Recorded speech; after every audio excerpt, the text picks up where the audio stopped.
अस्सलाम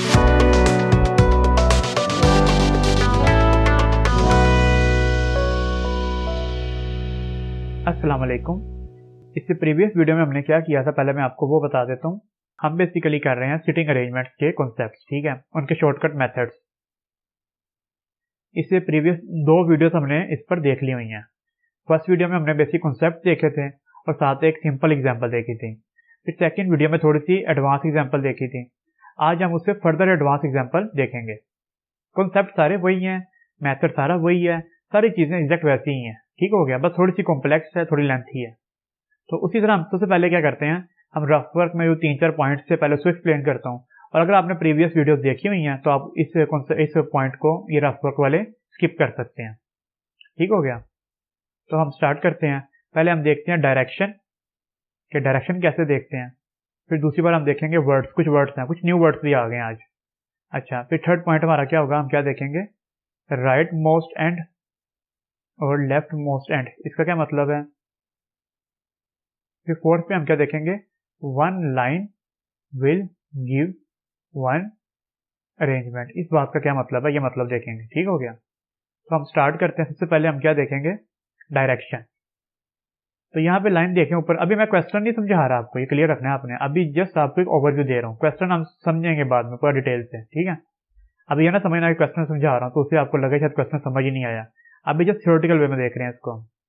first line हमारे पास 11 boys ABCDEFGHIJ and K are sitting in a row facing towards an old man. ठीक हो गया, तो जब हमें पता है जब डायरेक्शन ना गिवन हो, इसका मतलब क्या होता है, मैंने आपको बता दिया हुआ प्रीवियस दोनों वीडियो में। जब डायरेक्शन गिवन ना हो तो हम ये मान लेते हैं कि डायरेक्शन नॉर्थ की तरफ है। ठीक हो गया, तो इस तरह डायरेक्शन नॉर्थ की तरफ होगी और इस तरह ये बंदे यहाँ पे क्या होंगे, बैठे होंगे। और जब मैंने आपको बोला कि डायरेक्शन नॉर्थ की तरफ है, ये मैंने क्यों बताया, इसका फायदा हमें ये होता है कि हमें ये पता लग जाता है अगर लोग नॉर्थ की तरफ देख रहे हैं ना, फेस है उनका, तो जो ईस्ट होता है ना, ईस्ट साइड, उसको हम राइट कह देते हैं और जो वेस्ट साइड होती है उसको लेफ्ट कह देते हैं। और ये ईस्ट वेस्ट वगैरह की डायरेक्शंस भी मैंने आपको प्रीवियस वीडियोस में क्लियर कर दी हुई हैं। तो फॉर एग्जांपल जैसे मैं कहता हूँ ये हमारे पास ए है, तो ए का राइट ईस्ट साइड पे हो जाएगा और लेफ्ट ये वेस्ट साइड पे। इसी तरह मैं कहता हूँ कि हमारे पास ये क्या है, एफ, तो इसका राइट साइड हो जाएगा ईस्ट साइड पे और लेफ्ट साइड वेस्ट साइड पे। तो आपको डायरेक्शन वाला कॉन्सेप्ट तो क्लियर हो गया। ठीक है, नेक्स्ट था वर्ड्स। ठीक है, अब वर्ड्स देखते हैं हम कौन कौन से वर्ड्स का क्या मतलब होता है।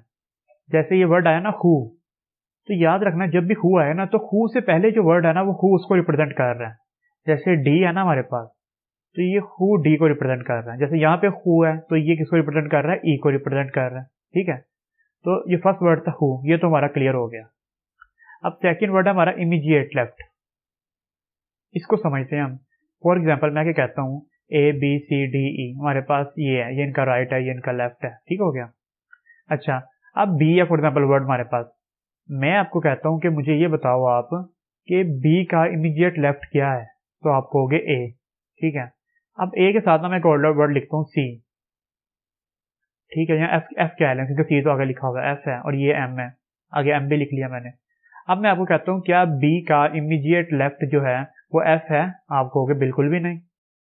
क्या मैं कहूँगा बी का इमीडिएट लेफ्ट ए, सिर्फ और सिर्फ ए है। ठीक है, तो बी का इमीडिएट लेफ्ट क्या, सिर्फ ए। इस बात का मतलब है कि जो सिर्फ साथ साथ वाले वर्ड होते हैं ना उसी के लिए इमीडिएट का वर्ड आता है। बी का इमीडिएट लेफ्ट ए है, बी का इमीडिएट राइट क्या होगा, सी। तो बाकी जो वर्ड्स हैं वो इमीडिएट में काउंट नहीं होते। तो ये इमीडिएट का कॉन्सेप्ट आपने याद रखना है, इमीडिएट वर्ड का मतलब क्या होता है। सेकंड वर्ड क्या आ गया हमारे पास, इमीडिएट का कॉन्सेप्ट भी हमें क्लियर है। ठीक हो गया, थर्ड पॉइंट क्या है हमारे पास, अगर हम देखें ये वर्ड है हमारे पास एंड का। ये एंड का मतलब क्या होता है, तो आपने याद रखना जब भी किसी लाइन में एंड आए ना तो वो एंड फर्स्ट वर्ड को रिप्रेजेंट करता है उस सेंटेंस के। जैसे यहाँ पे एच है, ठीक है, तो एंड किसको रिप्रेजेंट करता है, स्टार्टिंग वर्ड को। लेकिन यहाँ पे एक पॉइंट है जो मैं क्लियर करना चाहूंगा आपको, जरूरी नहीं एंड स्टार्टिंग वर्ड को रिप्रेजेंट करें। फॉर एग्जाम्पल जैसे ये है ना, J is the neighbour of A and B, तो ये ए और बी अब यहाँ पे कंबाइन करने के लिए हम ये दो वर्ड्स को इसलिए लिखा हुआ है एंड। ठीक है ना, तो एंड इस सेंस में भी आता है, लेकिन जो मैंने बताना है वो सिर्फ यही कि जहाँ पे लाइन में ऐसा लगे ना मैं ये एंड कंबाइन नहीं कर रहा, तो आपको समझ आ जानी चाहिए कि शुरू वाले वर्ड को रिप्रेजेंट करते हैं। ठीक है, अच्छा उसके बाद ये कॉन्सेप्ट हमारा क्लियर हो गया। अब जो फोर्थ वर्ड है वो इसी में है, जे इज द नेबर, नेबर के ऊपर सर्कल करता हूँ कि नेबर का मतलब क्या होता है। इसका एग्जैक्ट मतलब नेबर का वही है जो इमीडिएट का मतलब है। ठीक है, मैं आपको लिख के समझा देता हूँ यहाँ पे एग्जांपल से। मैं लिखता हूँ A B C D E. ठीक है, अब मैं सी को पिक करता हूँ। मैं आपको कहता हूँ मुझे बताओ सी का राइट नेबर क्या है, तो आप कहोगे डी। मैं आपको कहूँगा सी का लेफ्ट नेबर क्या है, आप कहोगे बी। मैं कहता हूँ क्या सी का जो राइट नेबर वो ई भी हो सकता है, आप कहोगे नहीं। क्या मैं कहूँ सी का लेफ्ट नेबर ए भी हो सकता है, आप कहोगे बिल्कुल भी नहीं। तो सी के इमीडिएट नेबर कौन कौन है, सॉरी इमीडिएट नहीं, हाली नेबर। इमीडिएट का वर्ड जरूरी नहीं नेबर के साथ। तो सी के क्या क्या होंगे, बी और सी सिर्फ। ठीक है, तो आपको ये वाला कॉन्सेप्ट भी क्लियर हो गया, नेबर का मतलब क्या है। इमीडिएट का मतलब और नेबर का मतलब सेम है। ठीक हो गया, तो ये वर्ड्स भी हमारे क्लियर हो गए अब। ठीक है, तो डायरेक्शन भी क्लियर है हमें, वर्ड्स भी क्लियर है। थर्ड पॉइंट हमारे पास कि ये राइट मोस्ट एंड और लेफ्ट मोस्ट एंड का क्या मतलब है। ये फॉर एग्जाम्पल मैं दोबारा वही 11 फ्रेंड्स है जो मैं उसको सेटिंग कर देता हूँ 11 बॉयज की।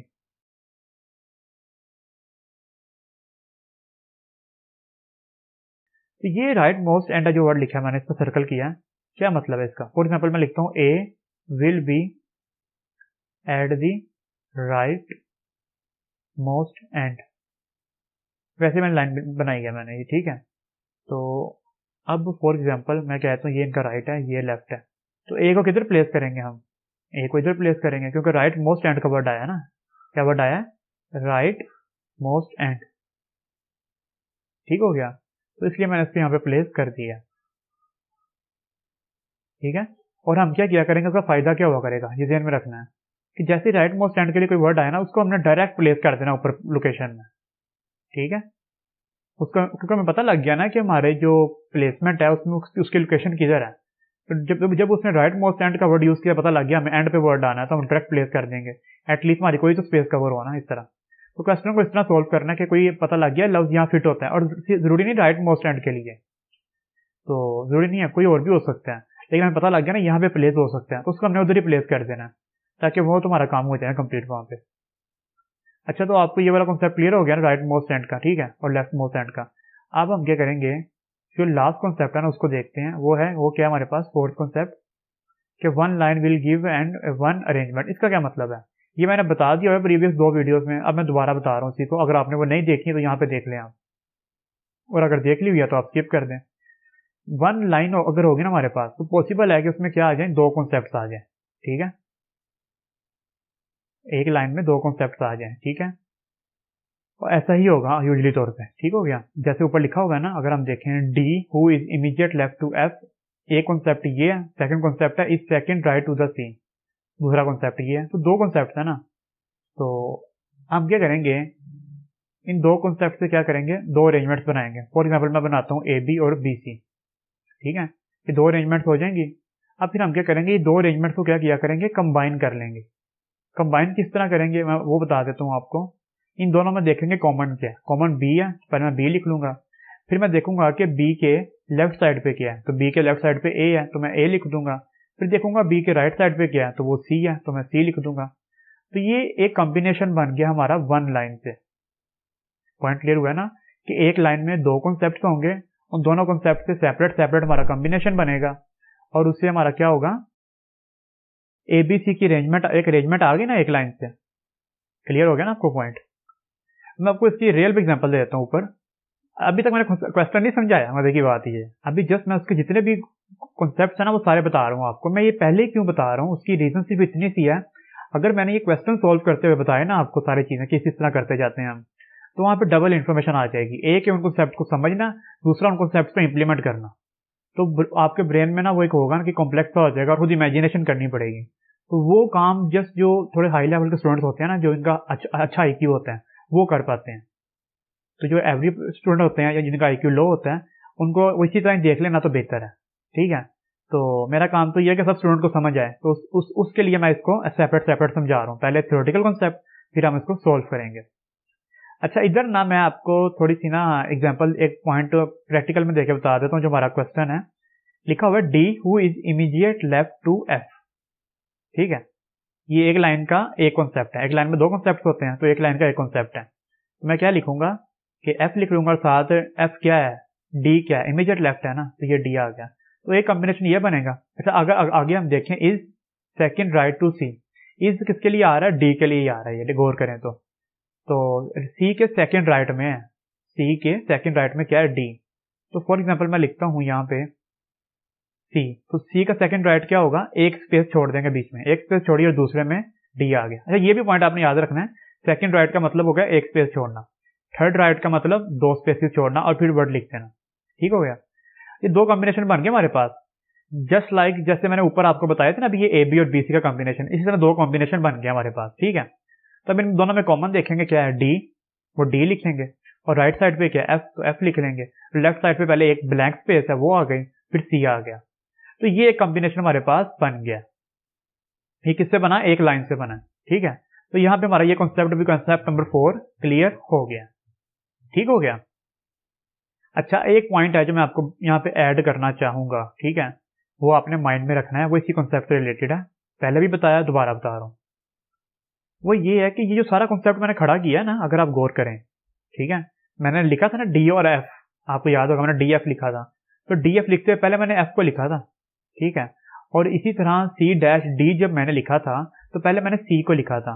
ये एफ और सी क्या रिप्रेजेंट कर रहे हैं, अगर आप ऊपर गौर करें तो ये एफ और सी है ना, ये अगर एक लाइन के एंड पे जो, एक कॉन्सेप्ट के एंड पे जो वर्ड आ रहा है ना, ये वो वर्ड है।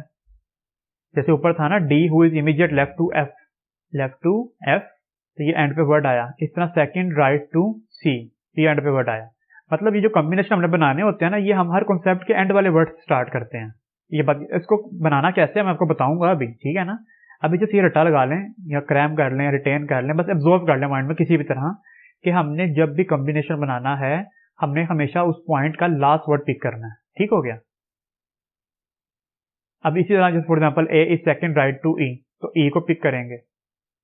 इसी तरह मैं कहता हूं आगे, बल्कि रहने दे, इतना बहुत है, आपको समझा दिया पॉइंट। तो ये चारों कॉन्सेप्ट हमारे क्लियर है यहाँ पे। ठीक है, डायरेक्शन का भी क्लियर है, वर्ड्स भी क्लियर है हमें कि हु का मतलब क्या होता है, एंड का मतलब क्या होता है। ठीक है, ये सारे वर्ड्स, नेबर का मतलब, इमीडिएट का मतलब, ये भी क्लियर है। फिर थर्ड पॉइंट के मोस्ट राइट हैंड आए या लेफ्ट मोस्ट हैंड आए, तो मतलब कॉर्नर वाले वर्ड्स होते हैं और उन वर्ड्स को डायरेक्ट प्लेस कर देते हैं हम। और फोर्थ में मैंने आपको बताया कि किस तरह एक लाइन होगी, दो कॉन्सेप्ट होंगे, उन दोनों कॉन्सेप्ट के दो अरेंजमेंट्स बनेगी और दोनों अरेंजमेंट्स को कंबाइन करेंगे तो एक प्रॉपर हमारे पास पेयर आ जाएगा। ठीक है, और ये फोर्थ कॉन्सेप्ट को करने के लिए हमारा जो बेस होगी, हमारा जो सेंटर पॉइंट होगा, वो हर कॉन्सेप्ट का लास्ट वर्ड होगा। ठीक है, तो मैंने डिवाइस भी सारा ये कर दिया। अब हम क्या करते हैं, अपना क्वेश्चन सोल्व करना स्टार्ट करते हैं। अब हम क्या करते हैं, अपना क्वेश्चन स्टार्ट करते हैं। सबसे पहले हम क्या करते हैं, ये 11 बॉयज हैं, ये मैंने कर लिया, लाइन ड्रा कर दी है कि क्या कर रहे हैं, facing towards an old man. ठीक है, तो ये 11 बॉयज बनाता हूं मैं, ये हो गया। और मैंने कहा था जब ये क्या हो गया, हमारा ओल्ड मैन हो गया, यहाँ बैठा हुआ है। मैंने आपको कहा था कि जब डायरेक्शन ना गिवन हो तो नॉर्थ की तरफ होती है, ये नॉर्थ की तरफ आ गई। फिर मैंने आपको बताया था कि नॉर्थ का मतलब है उनका राइट होगा ईस्ट की साइड पे और उनका लेफ्ट होगा वेस्ट की साइड पे। ठीक है, और फिर हम क्या करेंगे आगे, अब हम स्टार्ट करते हैं क्वेश्चन। फॉर एग्जाम्पल मैं क्या करता हूँ, यहाँ पे मैं रफ वर्क लिख देता हूँ। तो जो फर्स्ट पॉइंट है वो हमारा क्या है, वो स्टार्ट करते हैं। अब मैं क्वेश्चन आपको समझा रहा हूँ और सोल्व करवा रहा हूँ। ठीक है, डी हु, तो हु किसके लिए आ गया, डी के लिए। Is immediate left to F, मैंने आपको बताया था हमने लास्ट वर्ड पकड़ना होता है कॉम्बिनेशन के लिए, तो मैंने यहाँ पे एफ को पिक किया, तो मैं इसके राइट साइड पे लिख दूंगा राइट और ये लेफ्ट। ठीक है, ताकि आपको कहीं पे भी इमेजिनेशन ना करनी पड़े, डायरेक्ट बस आप सोल्व करते जाओ। एफ को एक बार दोबारा लिख लूंगा मैं। ठीक हो गया। अब मैंने आपको बताया था एक बार लाइन पढ़नी है, एफ लिखना है, राइट लेफ्ट लिखना है, फिर दोबारा लाइन पढ़नी है।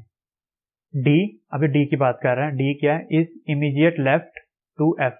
एफ का इमीडिएट लेफ्ट क्या है, ये वाला, तो यहाँ पे आ जाएगा डी। तो ये कॉम्बिनेशन आ गया हमारे पास।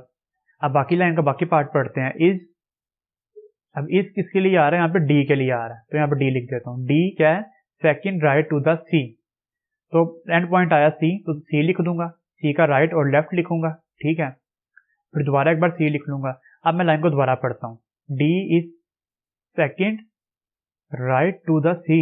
सी का सेकंड राइट क्या बनेगा, सी का फर्स्ट राइट ये हो गया, फर्स्ट राइट, और सेकंड राइट ये हो गया, तो इधर आ गया हमारा डी। तो ये कॉम्बिनेशन ये बन गया।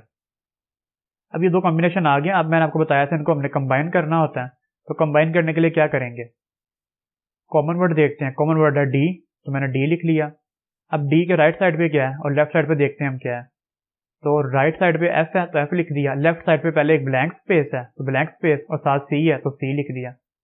तो ये हमारे पास एक लाइन से एक कॉम्बिनेशन हमारा क्लियर हो गया।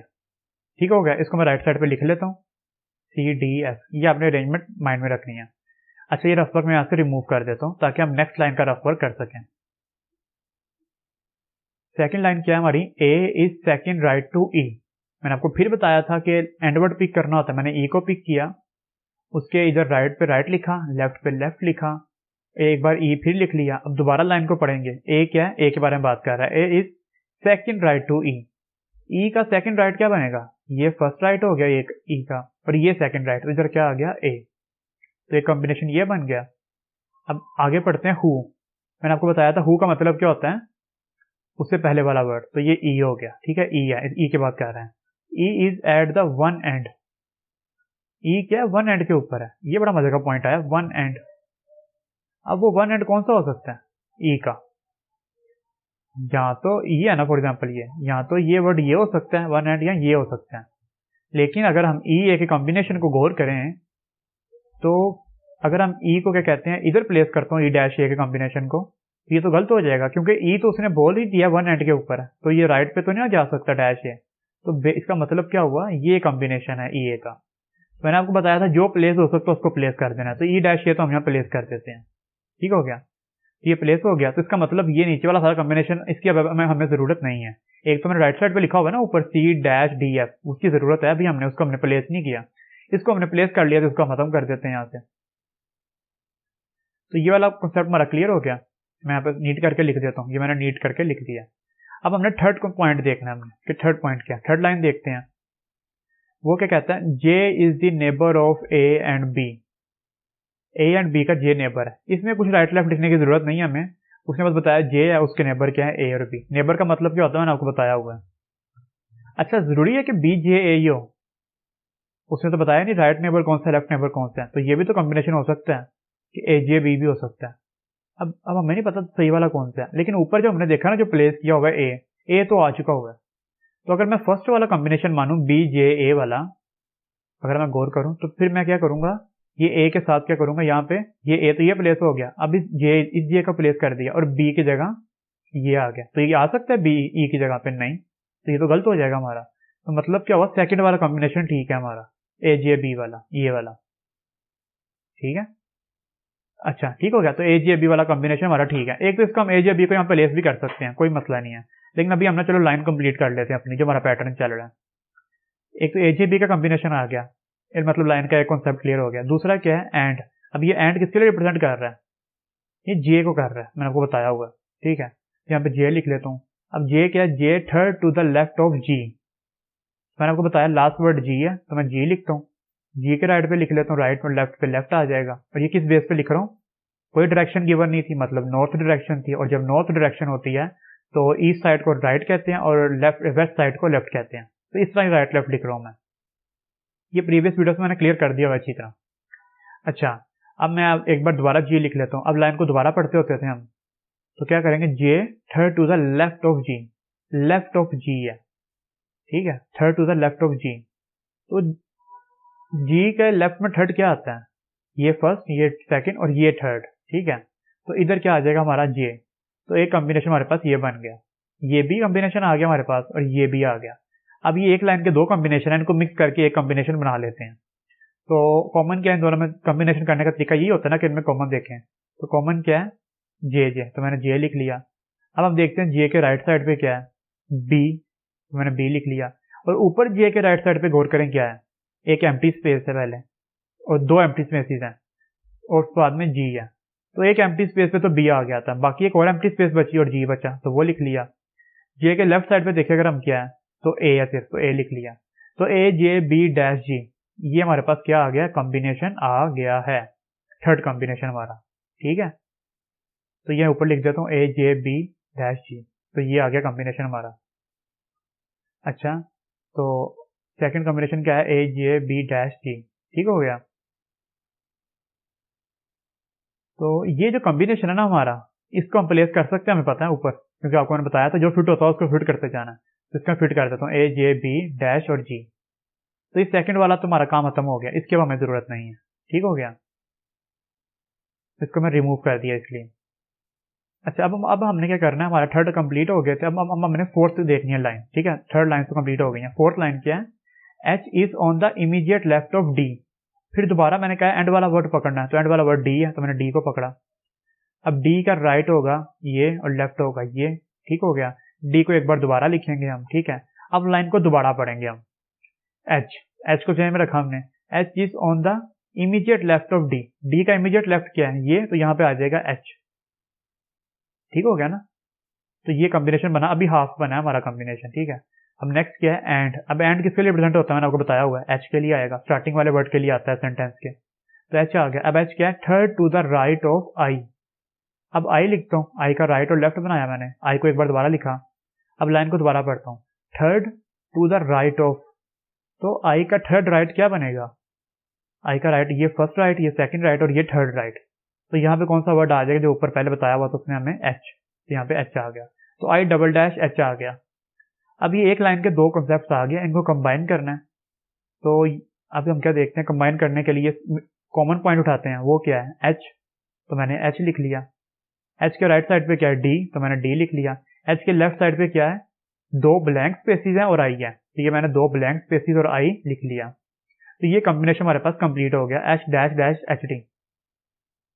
अब एक कॉम्बिनेशन ये बचा हुआ है और एक ये बचा हुआ है, बाकी तो हमने लिख लिए हैं, ठीक है। अभी दो कॉम्बिनेशन रह गए हैं। अब अभी भी समझ नहीं आ रही इन दोनों में से कहाँ प्लेस करें इसको। जब समझ नहीं ना आ रही हो तो कोशिश करते हैं इनको भी कंबाइन कर लेते हैं हम, ठीक है। तो इनमें कंबाइन करने के लिए जरूरी है कोई मिड पॉइंट हो कॉमन, तो इनमें डी कॉमन है, तो मैं क्या करूंगा, डी लिख लूंगा, ठीक हो गया। मैं देखूंगा डी के राइट साइड पे दोनों में से कुछ है, दोनों कॉम्बिनेशन में डी के राइट साइड पे कुछ है, तो नीचे वाले का तो नहीं है, लेकिन जो ऊपर वाला है उधर एफ है, तो मैं एफ लिख लेता हूँ। अच्छा, अब डी के लेफ्ट साइड पे देखें अगर हम, तो डी के लेफ्ट साइड पे क्या है, एच है, फिर दो डैश है खाली, फिर आई है। और ऊपर अगर हम देखें डी के लेफ्ट साइड पे, तो पहले एक एम्प्टी स्पेस है, तो वो एक एम्प्टी स्पेस किसकी जगह आ गई, एच की जगह आ गई है, ठीक है ना। डी के लेफ्ट साइड पे ऊपर क्या है, एम्प्टी स्पेस, लेकिन नीचे डी के लेफ्ट साइड पे क्या है, एच, तो वो एम्प्टी स्पेस में तो एच आ गया, ठीक है। अब जो दूसरी अगर हम देखें, दूसरी एम्प्टी स्पेस में सी आ जाएगा, और फिर एक एम्प्टी स्पेस पे आ गई ऐसे ही, और आई आ गया। तो इस तरह मिला के ना बड़े ध्यान से देखना, स्पेसेस दो हैं, दो रखनी है, एक है तो एक रखनी है, देख लेना आपने। और अगर किसी स्पेस में कुछ फिल हो गया तो फिल कर देना। तो ये कॉम्बिनेशन आ गया I dash C H D F, ठीक हो गया, ये कॉम्बिनेशन आ गया। अब इस कॉम्बिनेशन को ऊपर हमने प्लेस करना है। तो अगर हम देखें कि इसको किधर प्लेस कर सकते हैं, यही बेस लोकेशन बची है ना हमारे पास, आई डैश, इस डैश की जगह जी आ जाएगा, बाकी क्या बचा, सी, एच की जगह पे एच, डी की जगह पे ऊपर डी और एफ की जगह पे एफ। ये कॉम्बिनेशन आ गया, लेकिन हमारे पास एक लेफ्ट रह गया स्पेस। अब हमें ऊपर देखना पड़ेगा कौन सा एलिमेंट हमारा रह गया, तो के रह गया ऊपर हमारा, तो हम ये के प्लेस कर देंगे। तो इस तरह क्या हुआ, हमारा ये कॉन्सेप्ट क्या हो गया, क्लियर। और यहाँ पे हमारा एक क्वेश्चन कंप्लीट हो गया, ठीक है। अब हम देख लेते हैं पेपर में कौन से कॉन्सेप्ट आते हैं, इसमें से क्वेश्चन किस तरह के आ सकते हैं, ठीक है। तो वो क्वेश्चन देखेंगे, और बाकी आपको ये क्लियर हो गया होगा। ये उसको मैंने 3 एग्जाम्पल्स करा दिए हैं, पहले सिंपल कराई, फिर थोड़ी कॉम्प्लेक्स कराई, अब ये थोड़ी सी मजीद कॉम्प्लेक्स आ गई थी, ठीक है। ये जो पैटर्न मैंने आपको बताया ना, आपको लेंथी लग रहा है, लेकिन जब आप ये खुद सोल्व करेंगे आपको बड़ा शॉर्ट लगेगा। ये तो मैं एक्सप्लेन कर रहा हूँ इसलिए लेंथी हो गया, लेकिन अगर आप इसको कर लेंगे ना, इसमें एग्जाम्पल्स करते जाएंगे, तो आपकी प्रॉपर कमांड हो जाएगी इस तरह के कॉन्सेप्ट के ऊपर, ठीक है। अच्छा, तो ये क्वेश्चन देखते हैं हम कौन कौन से आ सकते हैं पेपर में किस तरह का। फॉर एग्जाम्पल आ सकता है कि ए का बताओ हमें क्या, इमीडिएट राइट बताओ। तो ए का इमीडिएट राइट क्या होगा, हमें देखना पड़ेगा। मैंने आपको बताया हुआ इमीडिएट का मतलब बिल्कुल साथ वाला होता है, तो ए के राइट साइड पे इमीडिएट राइट क्या आ जाएगा, जे। तो मैं यहाँ पे जे आंसर आ गया इसका हमारा, बात आता। इसी तरह मैं कुछ सेकंड क्वेश्चन देखता हूँ, मैं वो कहता हूँ फॉर एग्जाम्पल आपको, मुझे बताओ ए का राइट क्या है। तो ए का राइट क्या है आप बताओगे आप, ये सारे ए के राइट है, सिर्फ खाली जे नहीं लिखना आपने, ऊपर आप जे देखो जी जे का राइट है, नहीं, ए के इमीडिएट जब वर्ड आएगा ना इमीडिएट, तो जे राइट है। लेकिन अगर आ जाए ना हाली राइट, तो ये सारे के सारे, ठीक है।